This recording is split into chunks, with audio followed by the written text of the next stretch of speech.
Nigeria की मस्जिद पर दाइश के दहशतगर्दों ने हमला करके 44 नमाजियों को शहीद कर दिया। हुकूमत ने मुल्क में 3 रोज़ा सोग का ऐलान कर दिया है।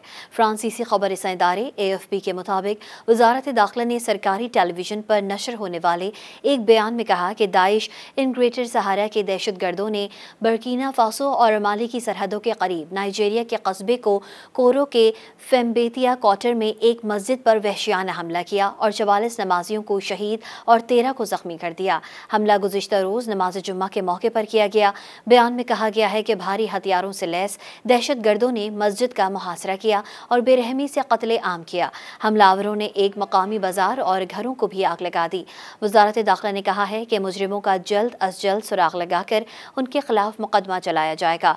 हमला ऐसे इलाकों में किया गया जहां दाइश और अलकायदा से वाबस्ता दहशतगर्द कई साल से सरगर्म हैं, जिनके खिलाफ नाइजीरिया की फौज कार्रवाइयां करती रहती है। इस लड़ाई में अक्सर आम शहरी तशद्दुद का निशाना बनते हैं। मुसल्लह तनाज़ात के वाक़यात के आदादो शुमार फराहम करने वाली एक गैर सरकारी तंजीम के आदादो शुमार के मुताबिक जुलाई 2023 से अब तक नाइजर में 2400 अफराद हलाक हो चुके हैं।